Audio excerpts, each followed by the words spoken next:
हुआ है, ये चीज जो हुई है, ईरान ने ऐसे ऐसे हथियार, बताइए कल जो सिजिल मिसाइल थी उसको किसी ने देखा ही नहीं था कभी, वो ऐसे पैटर्न बना रही थी और आज मैंने अभी वीडियो डाला अपने एक्स अकाउंट में, वो आज इस्तेमाल हुई है। उसने कम से कम 6 बार गुलाटी खा, ऐसे तो कोई मिसाइल ही नहीं, मिसाइल या तो वर्टिकल होती है या ऐसे जाके सीधे मारती है, वो 6 बार गुलाटी खा के ऐसे ऐसे करके फिर लगी है। अब आप बताइए, ये चीज तो किसी ने सोची नहीं थी ईरान के पास होगी। इसको समझिए आप, बात है रिजीम चेंज की। अब जैसे कोई ठानी ले कि हम भारत में अपना पिट्ठू बैठाएंगे, हमें ना कांग्रेस चाहिए ना बीजेपी चाहिए, हमें कुछ नहीं, हमें समाजवादी कुछ नहीं, हमें एक अमेरिकन परस्त कोई टेक्नोक्रेट, हम इंडियन ही होगा, उसको हम ऋषि सुनक टाइप लाएंगे, उसको हमें इंडिया का प्राइम मिनिस्टर बनाना है, ये वो कोई सोच ही ले तो वो क्या करेगा? वो यही करेगा कि भारत के पार्लियामेंट पे हमला करेगा, बम मारेगा, वो यहाँ के जो सारे जनरल्स हैं उनको साफ कर देगा ताकि भारत की सेना कंफ्यूज हो जाए, लड़ ही ना पाए।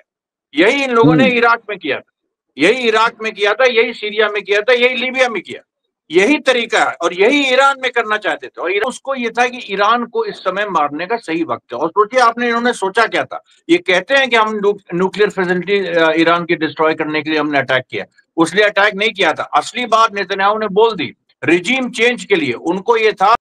साथियों नमस्कार। एक नेता की सनक किस तरीके से पूरे विश्व को युद्ध में झोंक सकती है, वो हम इस वक्त उसके गवाह बन रहे हैं, पूरी दुनिया उसकी गवाह बन रही है।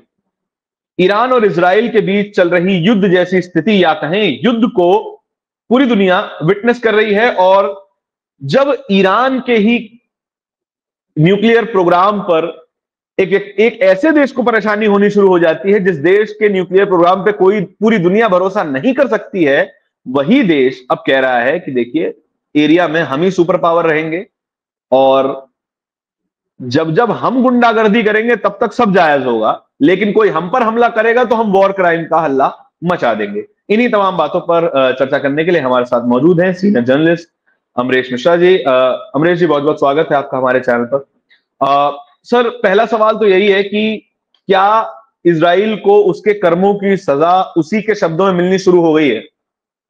बिल्कुल आप सही कह रहे हो, उसी के शब्दों में कर्मों की सजा मिलनी शुरू हो गई है। लेकिन ये मामला बहुत बड़ा है।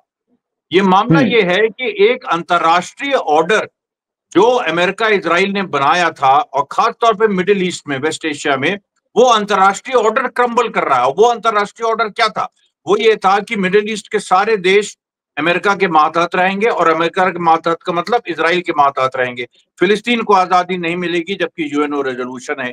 ईरान, यहां ये भी बात एक साबित थी कि कोई और ताकत इजराइल को चैलेंज नहीं करेगी और अमेरिका की दादागिरी चलेगी। ये जो पूरा मिडिल ईस्ट का ऑर्डर था, ये खतरे में आ गया। और सबसे पहले ये खतरे में आया था 7 अक्टूबर 2023 को, जब हमास के जांबाज लड़ाकों ने वो कर दिखाया जो कभी किसी ने सोचा नहीं था, इजराइल पे हमला।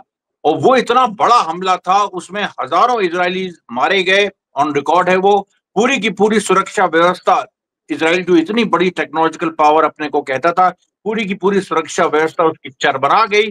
गुरिल्ला फाइटर्स ने, अरब गुरिल्ला फाइटर्स ने, जो इजराइल अरब्स को 1948 से हराता चला रहा है, पहली बार इतिहास में अरब फाइटर्स ने इजराइल को हराया, अपनी टेक्नोलॉजी से, अपने पैशन से और अपनी ताकत से। देखिए उसमें टेक्नोलॉजी का भी यूज था। तो ये जो इजराइल ने कभी ये सोचा नहीं था कि अरब्स के पास वो टेक्नोलॉजी आ जाएगी कि वो हमारे आयरन डोम को बेकार कर देंगे, हमारे एयर डिफेंसेस को बेकार कर देंगे। क्योंकि बहुत बड़ा एक मिथ था कि इजराइल से बड़ी कोई ताकत नहीं है, छोटा देश 70 लाख का, लेकिन बाप रे बाप उसके पास सब कुछ है, उसके बाद आयरन डोम है, उसके बाद कोई मिसाइल वहां तक नहीं पहुंच सकती, वो जब चाहे जिसको जहां चाहे मार सकता है।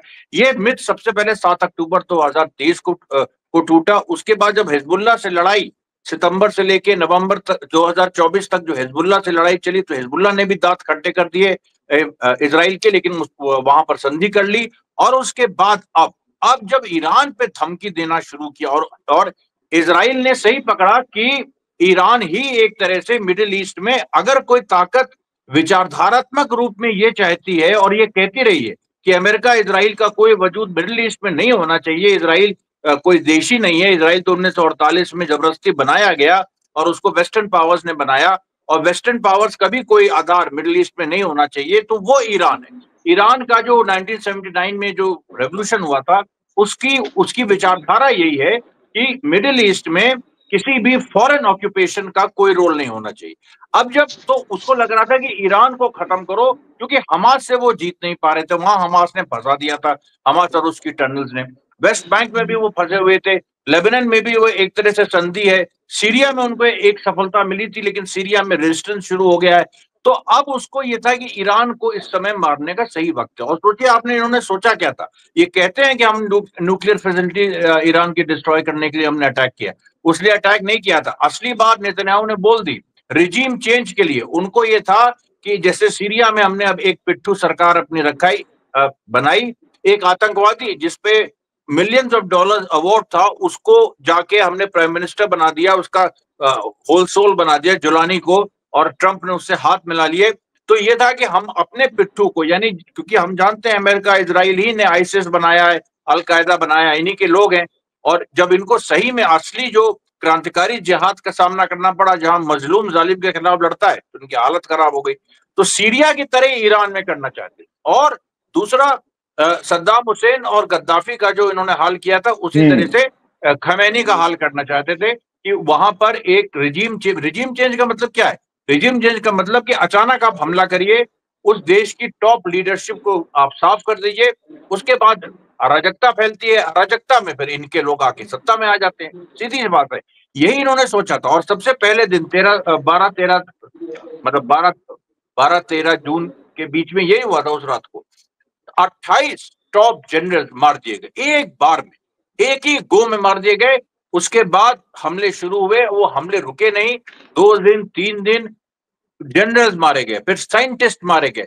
प्ले आपको पता होगा, आपको शायद पता नहीं, 11 गोल्ड मेडलिस्ट मार दिए गए जी। मतलब इंजीनियर्स, मतलब जो क्रीम है ईरानियन सोसाइटी का और जो क्रांति के प्रति समर्पित है, उसको मार दो।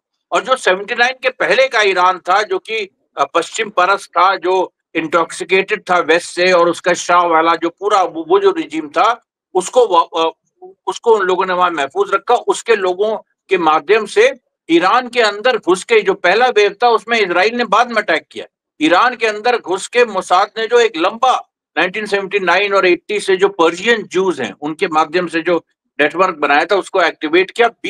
करीब 30-35 साल का नेटवर्क, उसको एक्टिवेट किया, और उसके माध्यम से इतनी बड़ी तबाही कर दी। और इनको ये नहीं विश्वास था कि अली जो आयतुल्ला खामनेई है, ये इतनी जल्दी खड़े हो जाएंगे, दूसरी सेकंड रंग लीडरशिप स्थापित कर देंगे। इनको इसका आइडिया ही नहीं था।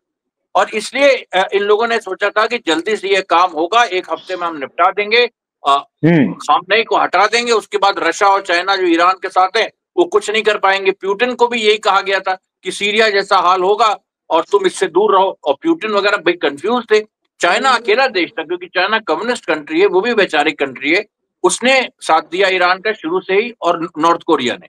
अदरवाइज रशिया भी कंफ्यूज था। लेकिन रशिया ने आज, प्यूटिन ने बयान दे दिया, उसने कहा कि ऐसा कि ईरान की जनता तो अपने लीडर के साथ है। ये अमेरिका के मुंह पे बहुत बड़ा तमाचा है। अमेरिका कभी भी ईरान पे हमला नहीं करेगा जब तक वो रशियन फैक्टर को बाहर नहीं करेगा। सीरिया में रशियन फैक्टर को उन लोगों ने बाहर कर दिया था। ये आप कुछ पूछना चाह रहे थे? जी सर, मैं इस पूरे कॉन्फ्लिक्ट की जड़ में जानना चाहता हूं कि क्या ईरान का न्यूक्लियर प्रोग्राम इतना ज्यादा खतरनाक है कि हमला करना मजबूरी हो जाता है, या फिर जो अमेरिका की फितरत रही है कि हर जगह जाके दखलंदाजी कीजिए, हर जगह जाके जबरदस्ती का मिलिट्री एक्शंस लीजिए। Regime change. नहीं, मैं जी हाँ, नहीं, मैं ये कह रहा था कि ईरान का जो न्यूक्लियर प्रोग्राम है 240, उसका जो यूरेनियम एनरिच्ड है वो केवल 249 किलोग्राम है। उससे 10 न्यूक्लियर वेपन बन सकते हैं। उससे कम से कम 10 गुना ज्यादा इजराइल के पास है जो एनरिच्ड यूरेनियम। इजराइल एनपीटी का हिस्सा भी नहीं है, ईरान एनपीटी का हिस्सा है, और अभी तक वो एनपीटी को सारी गतिविधियां, ये जो फिगर मैं बता रहा हूँ, ईरान ने डिस्क्लोज की है, ये कोई खुफिया जानकारी नहीं, ईरान ने डिस्क्लोज की है। हमारे पास इतना है एनरिच्ड यूरेनियम, 10 न्यूक्लियर वेपन हम बना सकते हैं। उसी पे बातचीत चल रही थी अमेरिका से। इसी बीच में इजराइल ने, और इजराइल अमेरिका का हमेशा ही एक दोगला व्यवहार रहता है, बातचीत कुछ और करते हैं, अंदर से कुछ और। इसको समझिए आप, बात है रिजीम चेंज की। अब जैसे कोई ठानी ले कि हम भारत में अपना पिट्ठू बैठाएंगे। हमें ना कांग्रेस चाहिए, ना बीजेपी चाहिए, हमें कुछ नहीं, हमें समाजवादी कुछ नहीं, हमें एक अमेरिकन परस्त कोई टेक्नोक्रेट, हम इंडियन ही होगा, उसको हम ऋषि सुनक टाइप लाएंगे, उसको हमें इंडिया का प्राइम मिनिस्टर बनाना। ये वो कोई सोच ही ले तो वो क्या करेगा? वो यही करेगा कि भारत के पार्लियामेंट में हमला करेगा, बम मारेगा, वो यहाँ के जो सारे जनरल्स हैं उनको साफ कर देगा, ताकि भारत की सेना कंफ्यूज हो जाए, लड़ ही ना पाए। यही इन लोगों ने इराक में किया था, यही इराक में किया था, यही सीरिया में किया था, यही लीबिया में किया। यही तरीका है और यही ईरान में करना चाहते थे। और ईरान के बाद बारी पाकिस्तान और भारत की होती, क्योंकि इनका जो पूरा गोल है इजराइल अमेरिका का, वो विश्व डोमिनेशन का है। ये मत भूलिए कि पश्चिम ने 500 साल सब पूरी दुनिया पे राज किया है। पश्चिम ने, पहले इंग्लैंड और फ्रांस ने, उसके बाद अब उसी की लेगेसी अमेरिका आगे बढ़ा रहा है। और इजराइल उसका लठैत है अमेरिका का। तो अब ये आप सोच लीजिए कि इनकी प्लानिंग क्या है। इनकी प्लानिंग इसेंशियली है कि एशिया और अफ्रीका को जो आजादी मिली थी 1947-48 के आसपास, कितने देश आजाद हुए थे, और उन्होंने कॉलोनियल जो पूरा जो एक राज था उसको उखाड़ फेंका था, और सारी की सारी वेस्टर्न पावर्स विड्रॉ कर गई थी, वो फिर से वापस आए। पूरा मिडिल ईस्ट जो आज का है, ये ऑटोमन एम्पायर के टूटने के बाद फ्रांस और ब्रिटेन ने बनाया कि ये देश ऐसा रहेगा, ये देश ऐसा रहेगा। अब वो कैसे देख लें कि उनका, जो मैंने जैसे कहा, अमेरिका उनकी लेगेसी कैरी कर रहा है। अमेरिका ये कैसे बर्दाश्त करे कि एक ऐसी विचारधारा मिडिल ईस्ट में है, एक ऐसी ताकत उभर गई है, और एक ऐसा रेजिस्टेंस मूवमेंट, एक संघर्ष, एक सशक्त संघर्ष उभर गया है, जो ये कह रहा है कि अमेरिका और इजराइल का कोई वजूद ही नहीं होना चाहिए मिडिल ईस्ट में। ये देखिए, इसलिए ये बड़ी जबरदस्त भयंकर लड़ाई है। लेकिन ये बात तो ठीक समझ में आती है कि अमेरिका को अपना वर्चस्व चाहिए, हर जगह चाहिए। लेकिन डोनाल्ड ट्रंप जो अभी राष्ट्रपति हैं, उनके चुनाव से पहले के बयान, उनके भाषण, वो लगातार बोलते आए कि मैं एंटी वॉर हूं, मैं अरबों लाखों करोड़ों डॉलर जो हैं वो जो खर्च हो रहे हैं वॉर में, जंगे लड़ने में, मिलिट्री पे, उनके खिलाफ हूं। यही वो राष्ट्रपति हैं जो एफिशिएंसी डिपार्टमेंट बना देते हैं, और यही वो राष्ट्रपति हैं जो डायरेक्टली अब जंग में कूदने को तैयार हैं। ऐसा क्या प्रेशर है अमेरिका के ऊपर इजराइल का समर्थन करने का कि वो ट्वीट करके कह देते हैं कि अनकंडीशनल सरेंडर, ट्वीट करके ये भी बोल देते हैं कि हमें पता है खमेनी कहां पर है, हम अभी उन्हें नहीं मारेंगे लेकिन जब चाहे मार सकते हैं। ये कैसा प्रेशर है कि इजराइल क्या इतना केपेबल है कि वो अमेरिका जैसे देश को अपने पीछे खड़े रहने में मजबूर कर देता है? इजराइल केपेबल नहीं है। इजराइल तो मैंने बताया अमेरिका का लठैत है। वो तो जैसे जमींदारों के लठैत होते थे, वो जमींदारों का काम करते थे, वैसे ही इजराइल अमेरिका का लठैत है।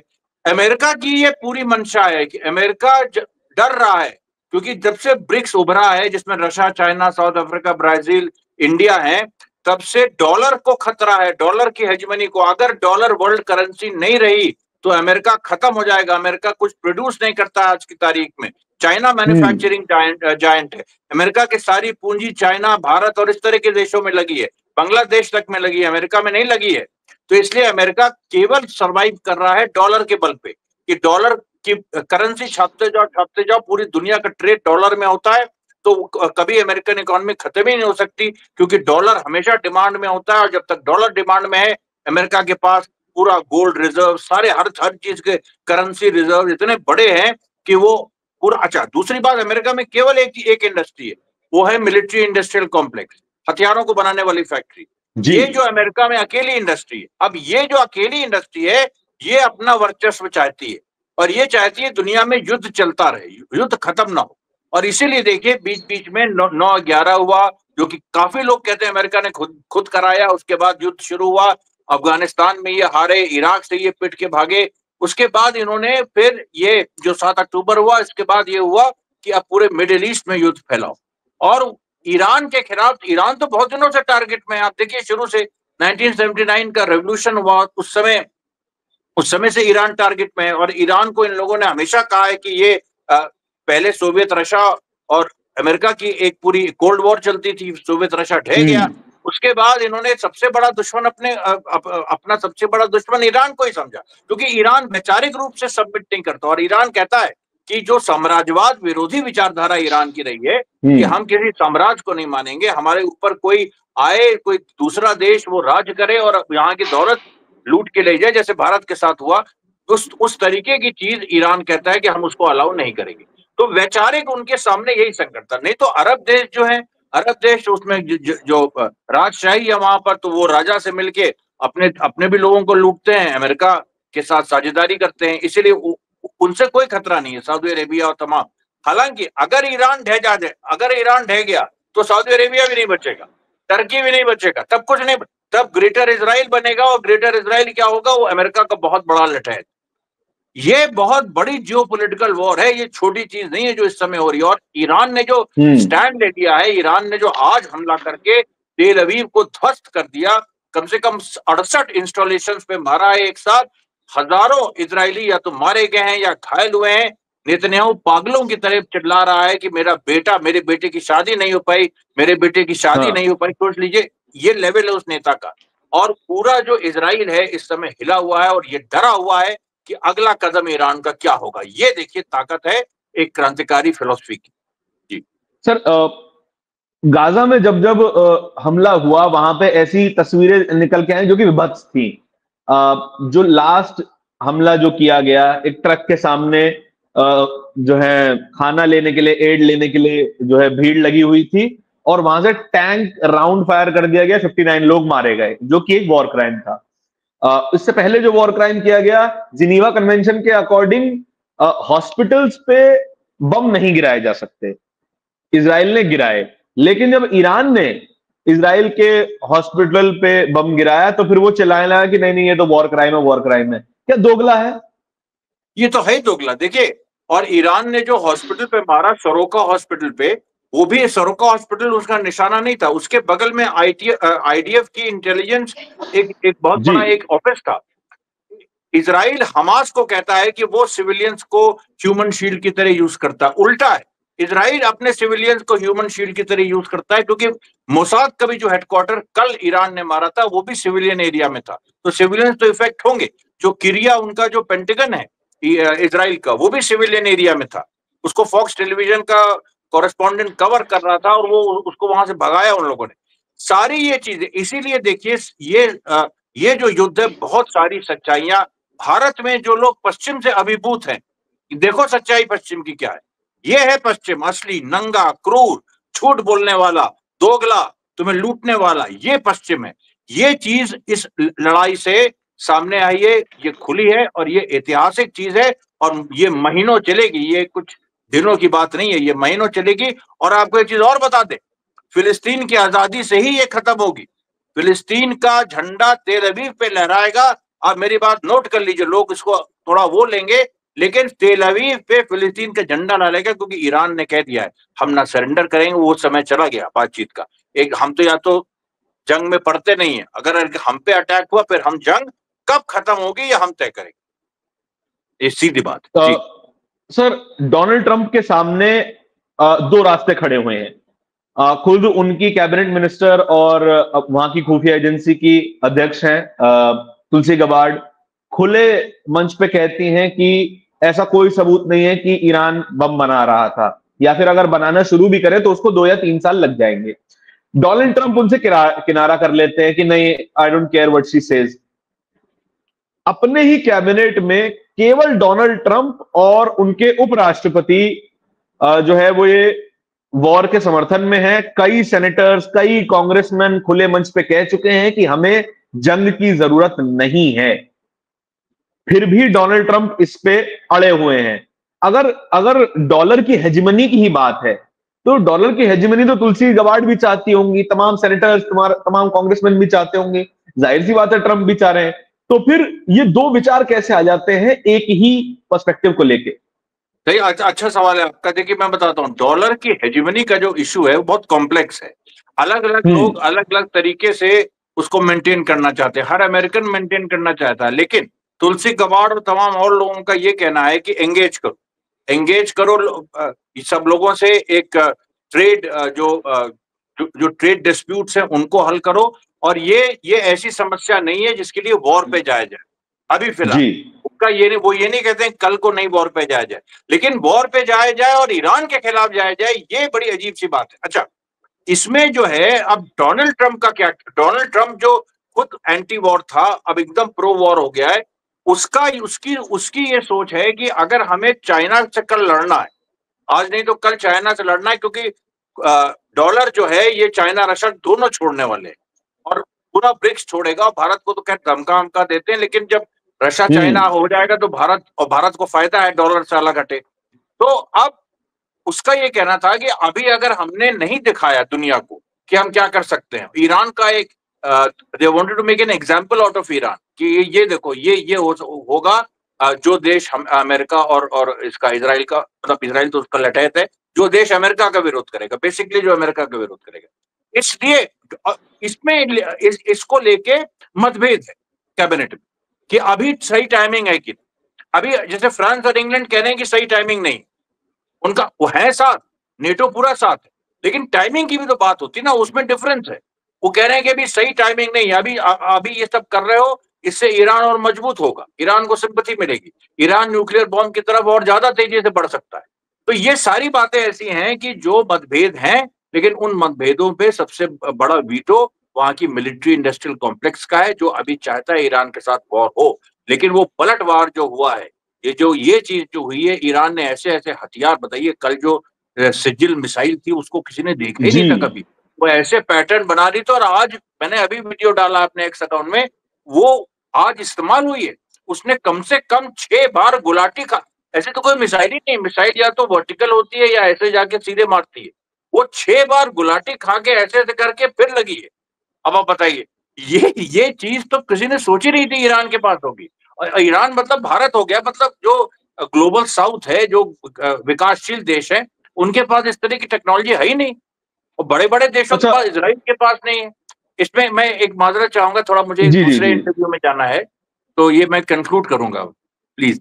मैं आखिरी सवाल लूंगा, मैं सिर्फ आखिरी सवाल लूंगा, उसके अलावा कुछ नहीं, कोई सवाल नहीं। जिस तरीके से आप बता रहे हैं कि इजराइल जो है अमेरिका का लठैत है to control the middle east, अब जो साउथ एशिया है वहां पे क्या अमेरिका पाकिस्तान को अपने लठैत की तरह इस्तेमाल नहीं कर सकता?